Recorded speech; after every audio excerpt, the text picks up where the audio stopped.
the least populated country in the world.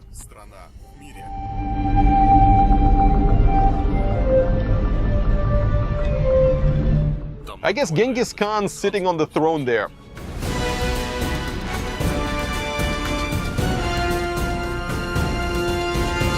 Bye-bye. Bye-bye. Bye-bye. Hey.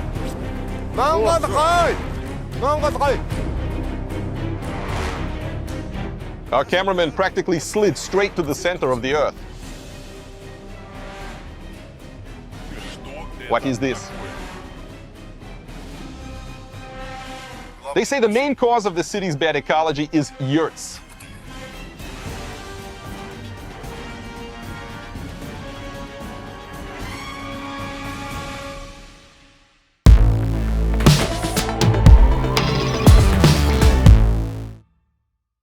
Hello friends, welcome to Mongolia, a country of breathtaking steppes and the legacy of Genghis Khan. It's also a land of stark contrasts. Before we explore the capital, I'd like to take you to the grim reality that lies beyond its edges.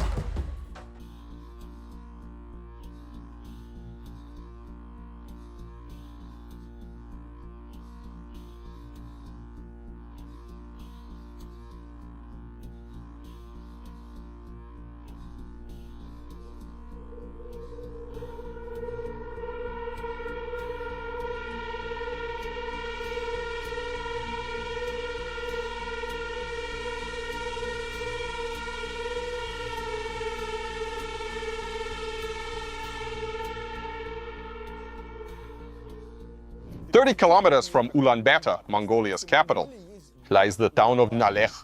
At the start of 20th century, the Chinese discovered coal here and started mining it.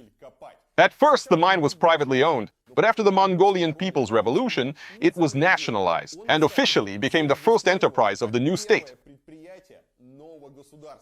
For a while, it was just a seasonal operation. But in the 1950s, with help from the Soviet big brothers, a full-scale modern coal mine was built. A settlement grew up around it, and by 1962, it was granted city status. Back in the day, the Nalech mine was vital for Mongolia's economy. It supplied brown coal to Ulaanbaatar's thermal power plants, which still produce about 85% of the country's electricity. Then in 1990, a methane explosion killed 21 miners.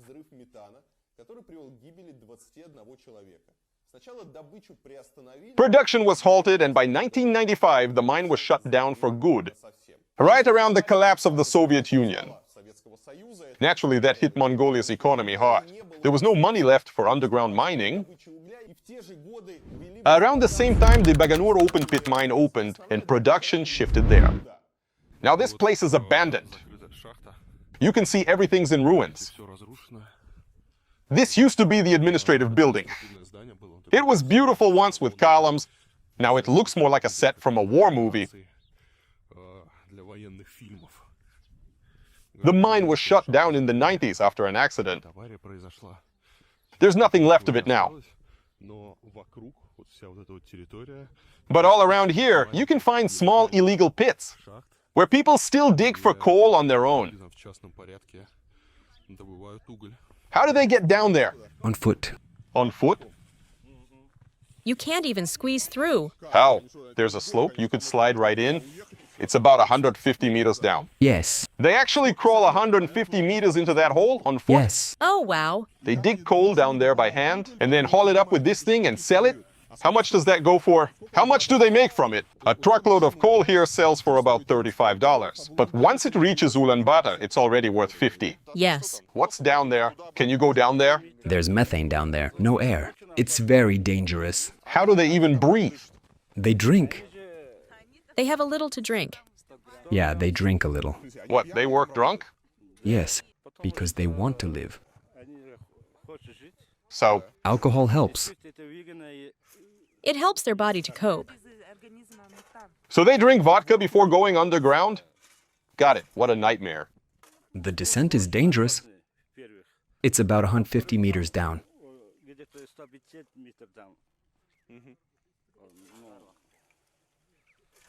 Not much air and full of methane. I actually wanted to go down there myself, but they won't let me. They say you have to drink a glass of vodka first so you don't suffocate. But we don't have any vodka, and apparently without it, there's no entry. But I haven't lost hope. Maybe I can still talk them into it. For now, we're teaching the local miners how to film YouTube videos. Our cameraman slid straight to the center of the earth. How do you get down there? Like a slide? That's crazy.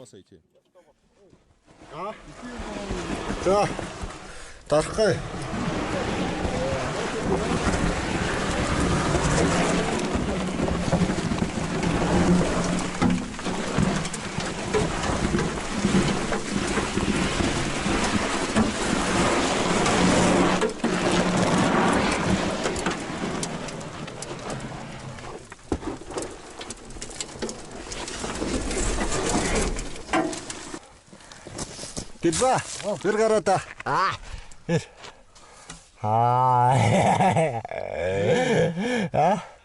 Ийм шиг уурхата. Ингээд.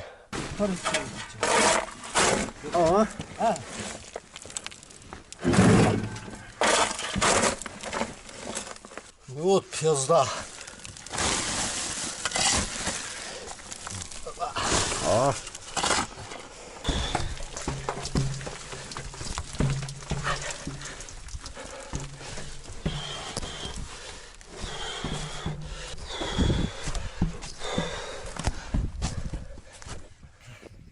Oh, thanks.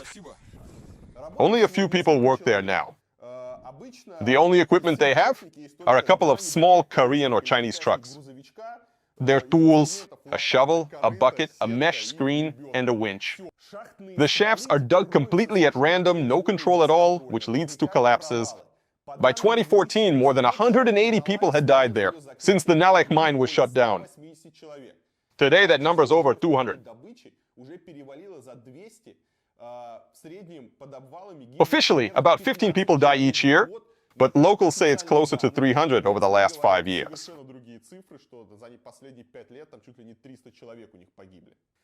When the police show up, which happens now and then, the mine owners just pause operations for a few days. Licenses cost too much, and bribes aren't worth it. It's cheaper to lay low, wait it out, than start digging again.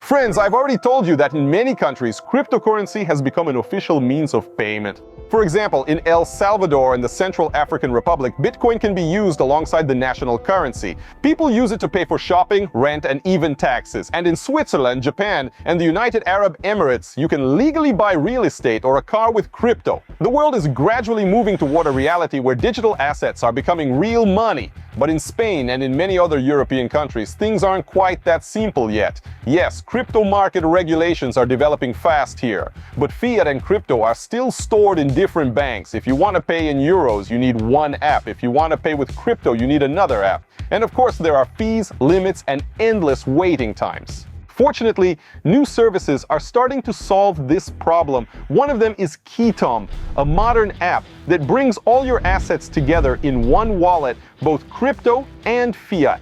With Keytom, you no longer need a bunch of different banks and exchanges. Everything is managed in one place. With Keytom, you can send instant transfers to more than 150 countries, issue virtual cards, and link them to Google Pay. You can use it to pay for purchases, book hotels, or rent cars directly from your crypto balance. It's genuinely convenient, and you don't need any middlemen. All transactions come with no hidden fees, and transfers work 24/7. Online registration takes less than 2 minutes. Keytom operates under financial licenses from the EU and Canada, and single purchase limits can reach up to $150,000. The app is available on the App Store and Google Play. Open your account today. It only takes a couple of minutes. Click the link in the description and get your virtual card that works in 180 countries.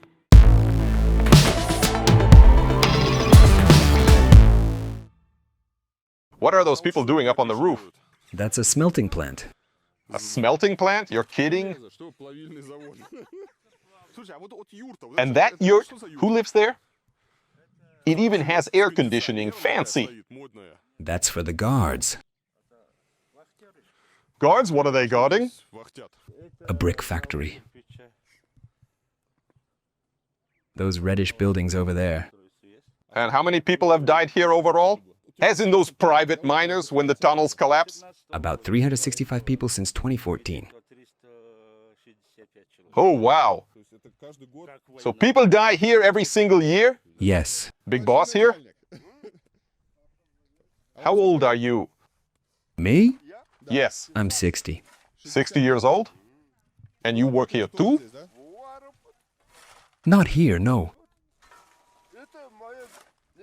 I work over there. And how much do you make a month? 500. 600. Bye? Bye-bye. Bye-bye. Bye-bye. Bye-bye. Ơi, Mang ngon thật ơi. Mang ngon thật ơi. Hello? Why do they live here? Well, They work here, right? yes. And that woman, her husband's a miner? Yes, and she also keeps an eye on the shafts.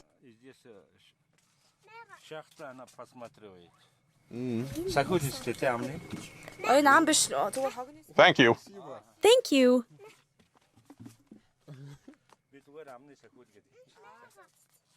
This is amazing. Do the kids go to school? She's in kindergarten and he's in school. So why aren't they in class today? They're on break. Do they live here year-round, including winter? No, not permanently. When it warms up, they move closer to the city. And when it's warm, the mines stop working? Yeah, they leave. Because the ground gets too soft? Back when the USSR was funding Mongolia's industrial development, up to $1.5 billion a year in the 1980s, nearly half the country's GDP, many Mongolian families gave up their traditional nomadic life and moved into cities. But when industries like the Nalek mine collapsed, all those people were left with nothing. Now, many of those families survive by mining brown coal on their own. Technically illegal, though that word doesn't quite fit. In the past, the government used to hand out licenses to small companies. You can still buy one today, but it'll cost tens of thousands of dollars. So basically, the state doesn't care if people dig into the ground by hand, with no safety rules and no oversight. As long as you've paid for the license, pay up and dig all you want.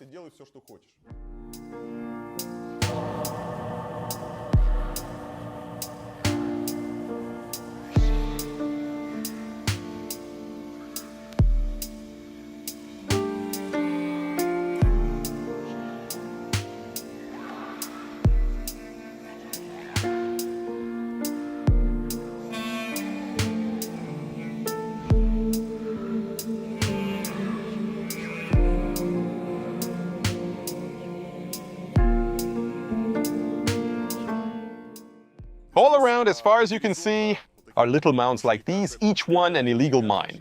Some are abandoned, mined out, but others are freshly dug. There are fewer now. The government's been cracking down, too many people have died, but the work still goes on. They dig in winter when the ground is hard and leave in summer. These yurts here, they're the homes of the mining families.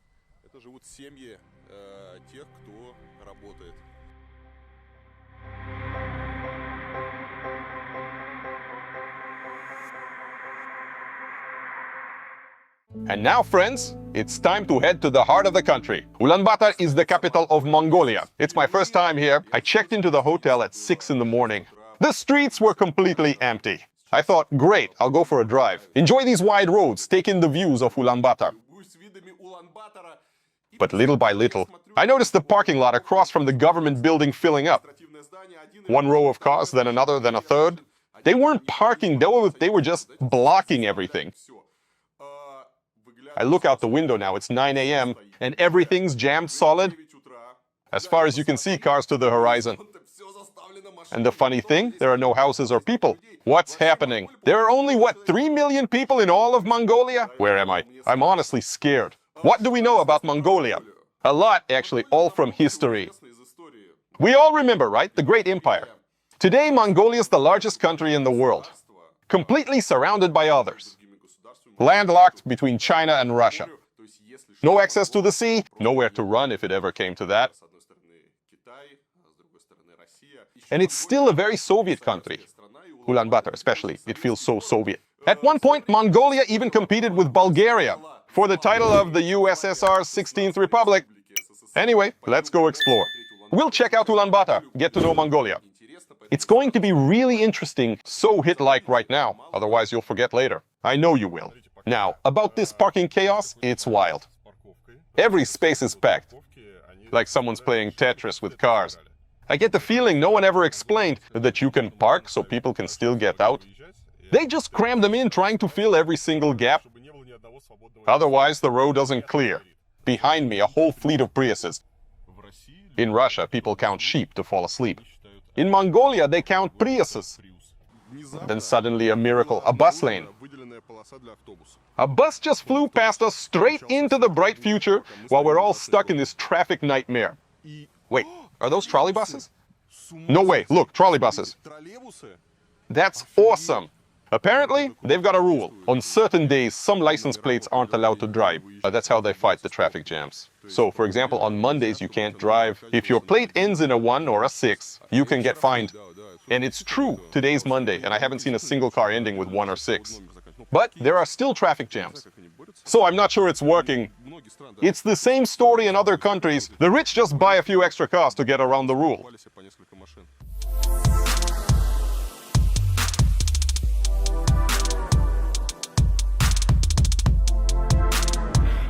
The city itself is a fascinating mix.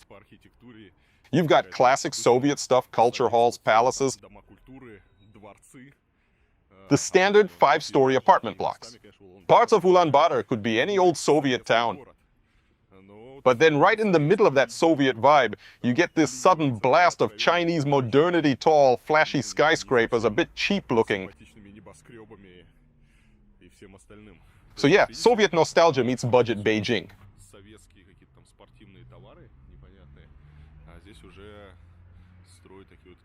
It's all a bit messy, honestly.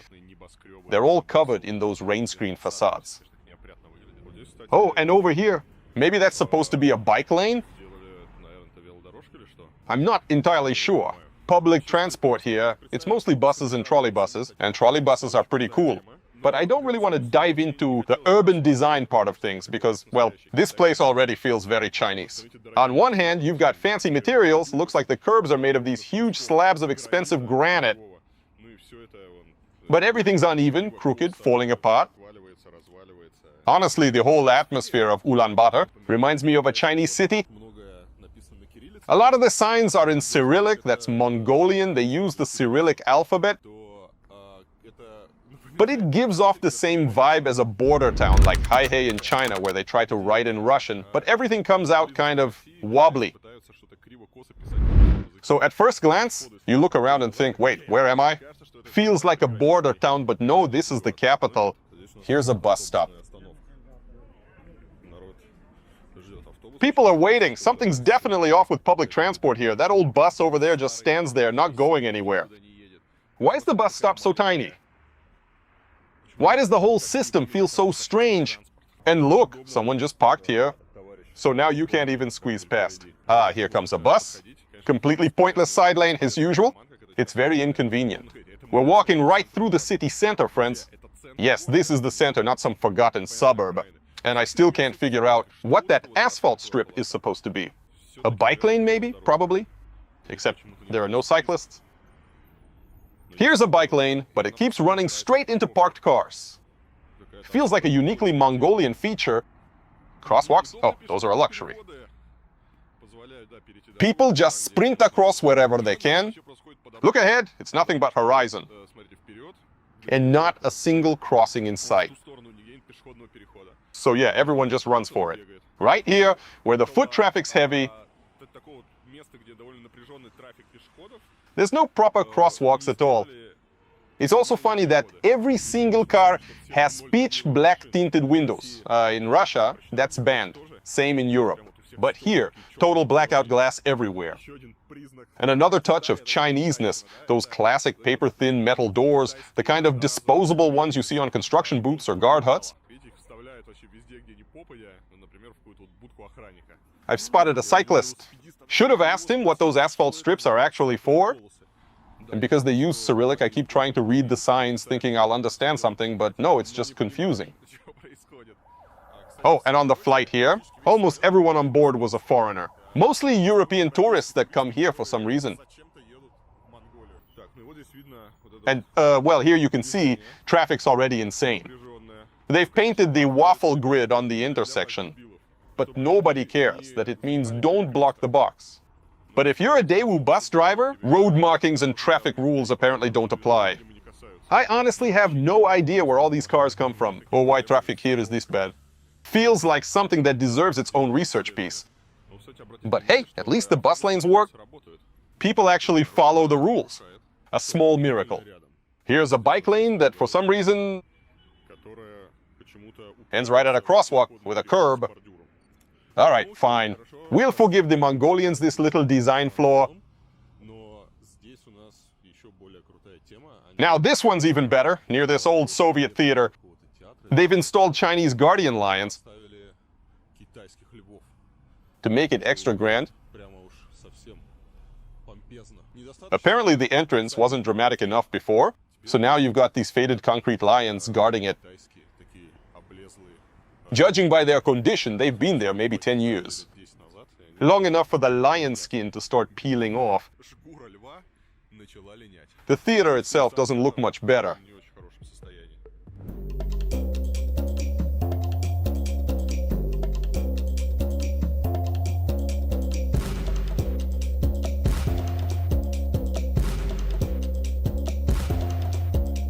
Here's the central square. Perfect place to see that strange mix of old and new. On one side, pure Soviet, palaces, culture halls, theaters. And right behind them, brand new skyscrapers shooting up. Everything just mashed together in the wildest possible way. That building over there, government? Parliament? I'm not sure what they call it. Anyway, some official body sits inside that marble palace. And looks like there's Genghis Khan on the throne. They've got this glass dome, columns behind glass. The whole thing looks expensive, but dirty. It's all made from pricey stuff, stone, wood, yet everything's cracked, dirty, falling apart. Quality control, nowhere to be found. And this is right in the center of the capital. Past that, the familiar Soviet housing blocks. Mongol or no Mongolia, whatever that means. Drop your guesses in the comments. It's funny how these projects were identical across the whole socialist bloc. Oh, and here, look at this. Drivers not letting pedestrians cross at the crosswalk. Brilliant. There's a traffic cop here. Maybe pedestrians don't have the right of way here, but that's fine. I'm a tourist. Tourists can do anything. It's kind of funny because it's so dirty and dusty here. There's smog hanging in the air and even the trees. Look at this one. It's grayish-black. I don't know if the camera picks it up, but it's really gray-black, basically black. And for some reason, they've whitewashed the trunks. Why? Why are we still doing this? It's one of those dumb Soviet traditions that just won't die, painting tree trunks white. And sure, someone's going to say, oh, it protects them from insects. No, that's nonsense. What's funny is that stuff built back in the Soviet Union still kind of holds up. It's ugly, but it's standing. But anything built just a few years ago is already cracking, crumbling, and falling apart. It looks like God knows what. Because now they build everything out of, I don't know, sticks and mud. And naturally, all that disposable Chinese-style architecture starts falling apart within a few years. So yeah, friends, don't cheap out on construction. Don't cheap out on materials. I love that the traffic jam here is made entirely of buses on the bus lane. And now the buses are overtaking each other in the bus lane. Seriously though, they have a real transportation problem. Why aren't they developing it properly? They need to build something, maybe a tram, something actually efficient. Oh look, you can only enter through the front door. Everyone's crowding around this poor bus. Turnstiles, seriously? Everyone's packed inside like sardines. It's full now. Ah, there's a trolley bus. And it's actually made in Mongolia. It's a nice looking sign. Public transport. It's packed here, but for some reason, even though there are tons of trolley buses, they can't keep up. They need a tram system. And look at this. The trolley bus is moving while people are still boarding. It's terrible. And look, there's this one idiot in a Prius blocking everyone. What's this now? An underground passage? Oh my god, that's horrifying. Is that a hole straight to hell? What even is that? There's no light down there. Wait, no, there is. Still, that's terrifying. Nope, we're not going in there.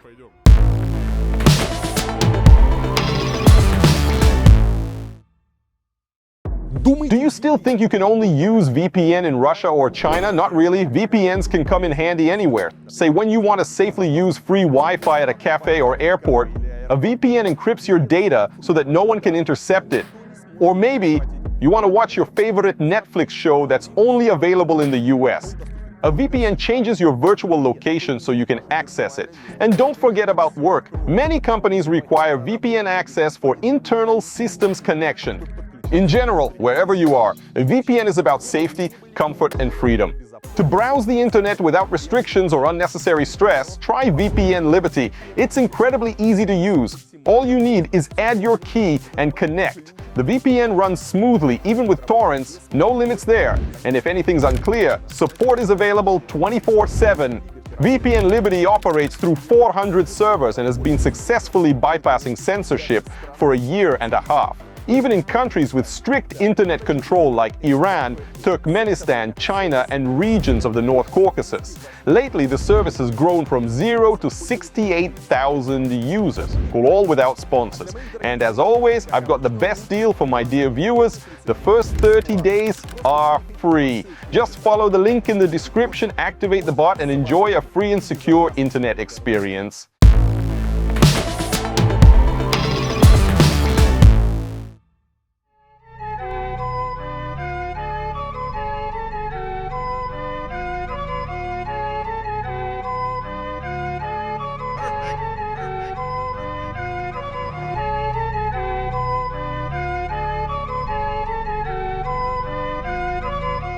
Friends, can someone tell me what is this? And lately, I've noticed this strange trend, these mutant trees showing up in cities. I don't know what's going on. They call it crown pruning or something. Basically, they take a perfectly normal tree and mutilate it year after year. Maybe it's part of some bizarre contest. I don't know what they're going for. But the result is ridiculous. One of Ulaanbaatar's main problems, and really, Mongolia's too, is this chaotic development. Originally, the city had a master plan. Someone actually thought about how it should grow. But now, any open space gets used for who knows what. A parking lot here, a random building there. And all of it is low quality, no design, no sense. The result? A messy, disorganized city that always looks half-finished. Ah, the rich Mongolians. Another very popular car here is the Land Cruiser. They buy them by the hundreds. But that's only if you're a really rich Mongolian. And speaking of Mongolian, of course, almost no one here speaks Russian anymore. Only the really elderly people know a few words. And even then, they speak it pretty poorly. But the younger generation, they speak English really well. A lot of schools here actually have American or other foreign teachers. There used to be an entire program. First volunteers came, then some of them stayed permanently. And the salary for a native English teacher here is huge, several $1,000s a month. And since living here is quite cheap, a lot of Americans ended up moving to Mongolia. Some even started families here and stayed on to teach English. It was a pretty sweet deal. That's why young Mongolians usually have great English skills. It's especially noticeable compared to China, because in China, basically no one speaks English, and without Chinese, you won't survive. In that sense, Mongolia is doing much better. Another thing Mongolians love is lighting. They put lights everywhere. You'll find them in the strangest places, like right here, installed on the sidewalk.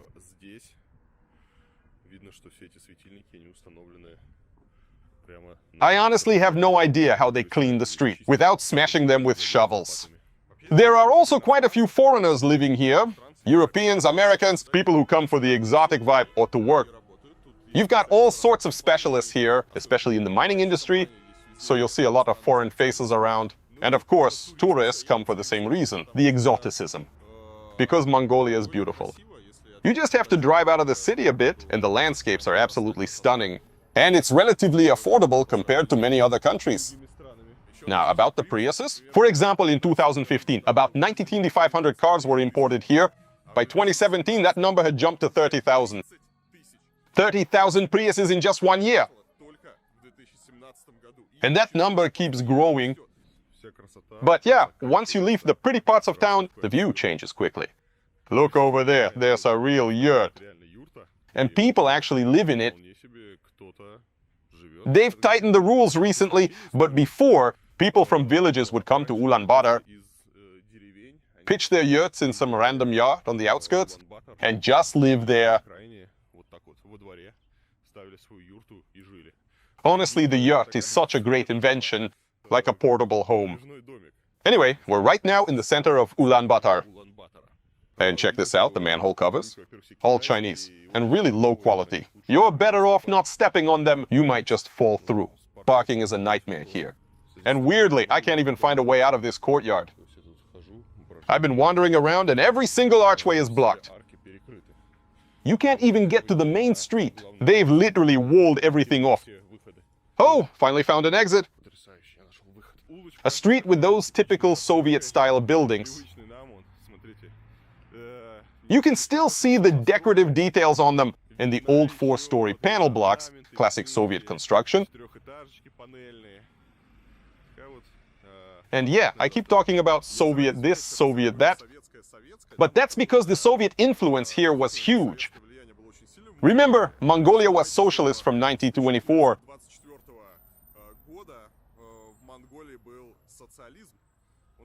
Until it all collapsed in the early 90s after the fall of the USSR. But the Soviet legacy stayed strong. You see it everywhere, in the architecture, in the infrastructure, in the way things are organized. It's actually really cool that a lot of Mongolians still wear their traditional clothes. And it looks great, natural, effortless, stylish. It's a shame that in Russia, you rarely see people wearing national dress anymore. But here it's completely normal and honestly kind of awesome.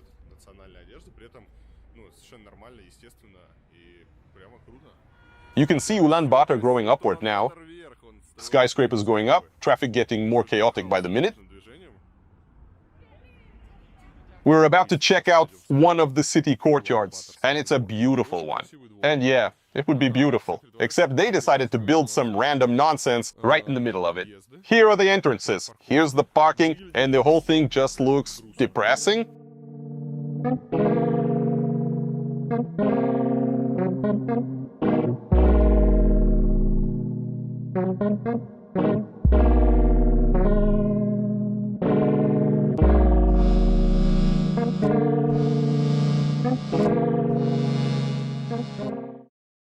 If you ever lose something in Ulaanbaatar, say a bicycle, just head to the market. You'll definitely find it there.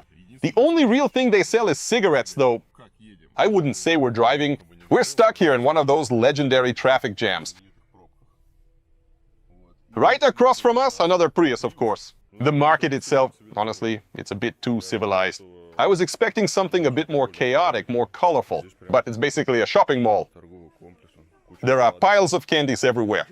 Women sitting surrounded by shiny, colorful wrappers. Everything looks so organized. Wait, hold on. You can buy a Sega here? No way, that's awesome. Yep, it's a real Sega. And look, a cartridge for it too. Alright, we still haven't lost hope of finding a yurt. I really want to buy one. Just imagine, a yurt as a souvenir. Oh, a steering wheel cover. No way, look how beautiful it is. Wow, just look at this. You could turn your Prius into an absolute masterpiece. It's pure magic. A Midsummer Night's Dream.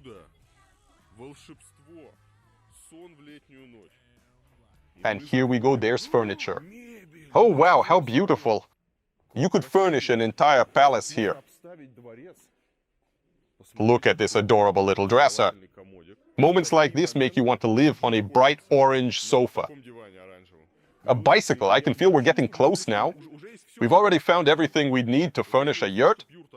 Now we just need to find the yurt itself. So how much does a yurt cost? Oh, here we go, some prices. That one's gorgeous. So what's a yurt made of anyway? Looks like some kind of fabric. A door? This is a door, isn't it? And some kind of insulating layer. They told me a basic yurt costs about $140. So this is a yurt. When you put it all together, you get this lovely round home. All the parts are right here. There's even one for $250. What's this? It's these things here.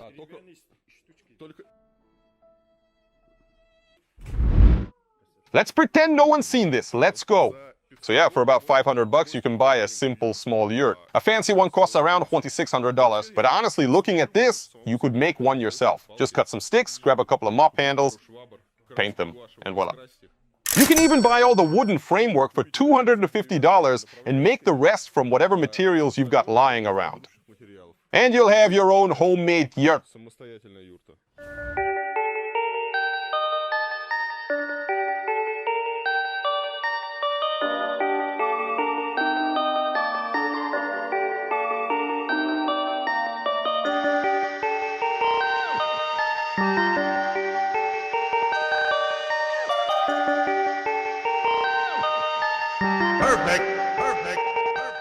Now we've made it out to the edge of Ulaanbaatar. And people really do live in yurts here. There it is, firewood stacked outside, smoke rising from the chimney, pitched on an empty lot next to a barn. Dogs. So the main reason for Ulaanbaatar's terrible air quality, it's the yurts. The yurts and the private houses. We're walking through one of those residential areas right now. I'm just trying not to fall over here. Yurts are popular mostly because they're cheap to live in. It costs about $28 a month to maintain one.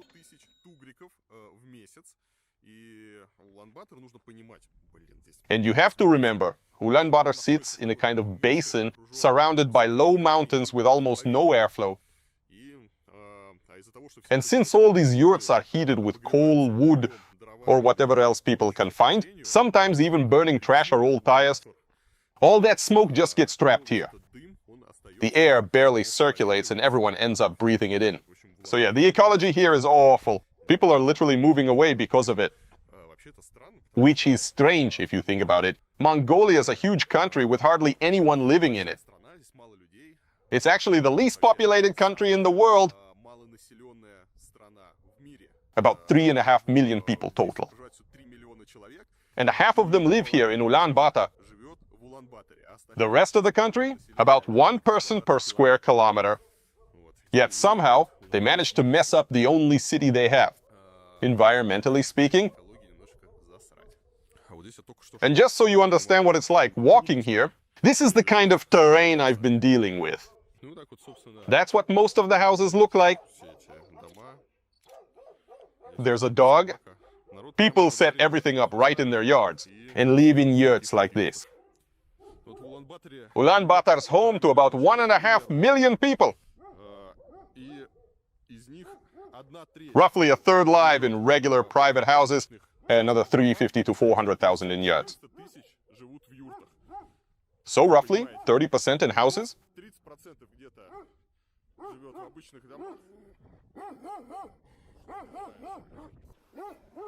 30% in yurts and 40% in apartments. There are a lot of yurts. You can tell you're in a nice area because there are fewer Priuses and way more Land Cruisers. Land Cruisers are the next level up. Take a look. This is how wealthy Mongolians live. No yurts here, and as I said, no Priuses either. Mostly Land Cruisers everywhere. That's what prosperity looks like. Well, top-class car, of course, is G-Wagon here. But overall, Priuses practically disappear in these parts. These neighborhoods are mostly in the south of the city, where the air's a bit cleaner, right at the foot of the mountains. You can literally step out your door and go straight into nature. And if you've got a horse, you can just ride off into the hills. I get it, a Land Cruiser is the dream, right? You see someone driving one and think, that's a successful person. But not necessarily. They might just be drowning in debt. Because Mongolians, as you might know, love taking out loans, they live on credit. There are pawn shops and microfinance offices everywhere. People pawn something, repawn it, buy a Land Cruiser, drive it for a few months, and then lose it when the bank repossesses it.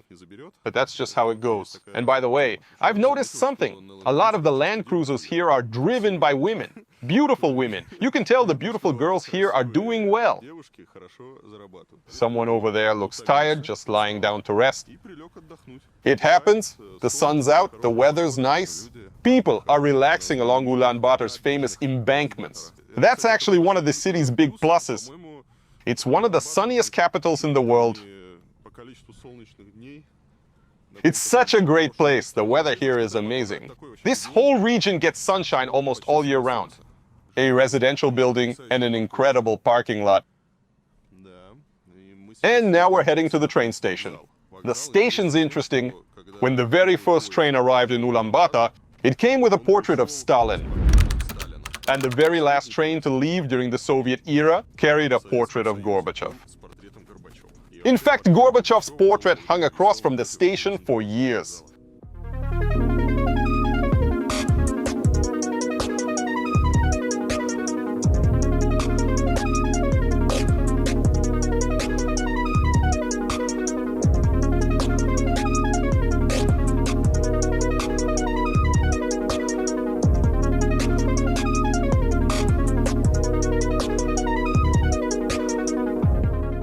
They're building new apartment blocks. Real estate here is expensive. We're in the south of the city. You can see a lot of yurts nearby. Probably where the construction workers live. If you don't live in the city, you can put your yurt pretty much anywhere. The whole steppe is yours. Buy a yurt, bring it out there, set it up, and live. A lot of people actually do that in summer. They pick a beautiful spot, put up a yurt, and live there for months. But inside the city, you need a special permit to set one up. They keep building more and more high-rises everywhere. Traffic's already unbearable, and it's only getting worse. It's not clear how they plan to solve the transport problem. You can't just keep packing people in without building infrastructure. They really need a metro or have trams, something to ease congestion and bring a bit of order. But instead, they just keep throwing up more high-rises. And up there on the hill, there's this beautiful old Soviet monument covered with stunning mosaics showing different eras. And with a panoramic view of Ulaanbaatar below. Now, supermarket time. Let's check the prices. The Chinese tomatoes aren't tasty and they cost around 150 baht. The small, tastier ones, probably also Chinese, are 1.70. Juice is 130.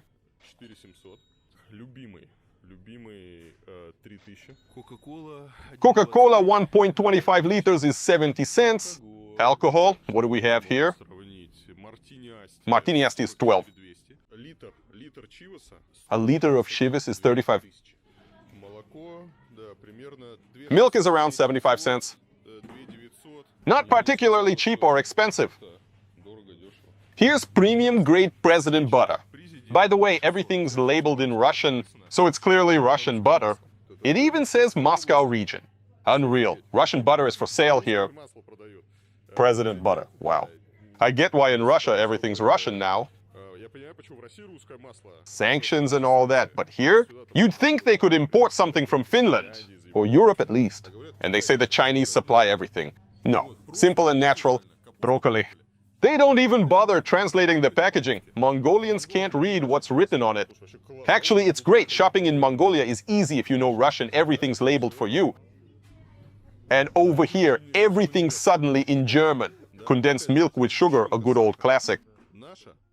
And look, sanitary pads from Korea. Koreans are supplying the pads. All this packaging, it's clearly made for the Russian market. They just bring it here without translating it. I think in Russia, it's actually illegal to sell products like that. But here, well, you've got freedom.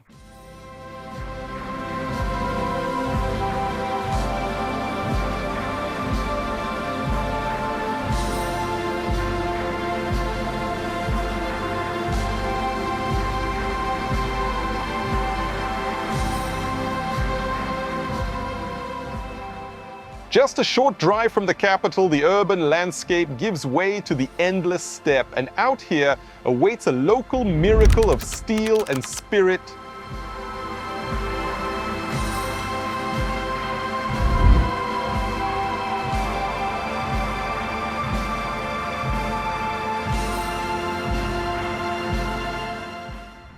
We've arrived at the main attraction, the monument, the tallest equestrian statue in the world.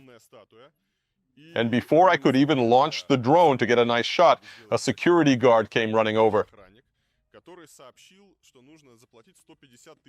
He proudly announced that filming cost about $42. Naturally, we refused. I honestly don't know where they get those prices. Maybe they're collecting money to restore the staircase, which has completely fallen apart. That's the famous Mongolian quality for you. Everything's crumbling. Sad, really. Hello? Hi, are you traveling? Bonjour. What's this? This is the tallest boot statue in the world. It was built a few years ago. 9 meters high, 6 meters long. A 9-meter boot. And why did you build it? Why? Yeah, what's the point of it? And where's the second boot?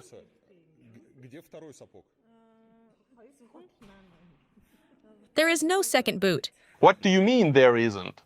Why would you make one boot and not the other? And you wonder why tourists think the project's ridiculous. So 225 poor bulls were killed to make this thing? Incredible. Okay, but tell me, why did the staircase collapse? The staircase? Yes, it fell apart. The one at the entrance. I don't know. So you built a giant boot, but couldn't fix a staircase. Got it. If you want your name written in Old Mongolian, that's $280. They really don't miss a chance they even opened the souvenir shop just for us.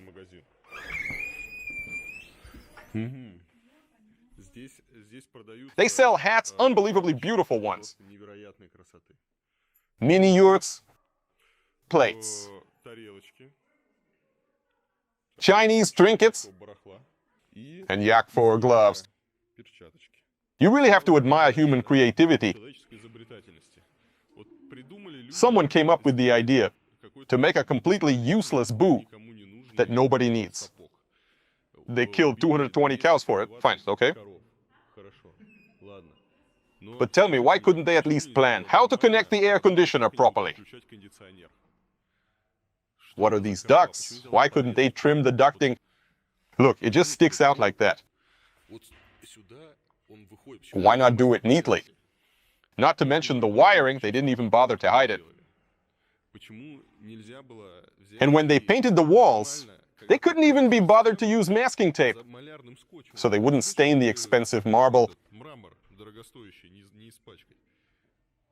Everything's smeared and sloppy. But hey, they made the boot. It stands proudly here in the middle of an empty field. You'd better not go near the windows either, or you'll just get depressed. They insulated the walls with bits of foam rubber. Everything's falling apart. Ah, I found some spare stairs. Yes, spare stairs. Honestly, I'm afraid to go down. I think everything's collapsing down there. Looks like some basement where they torture tourists who don't pay for drone footage. I swear, if Genghis Khan were alive today, he'd be ashamed. Ashamed of this construction quality.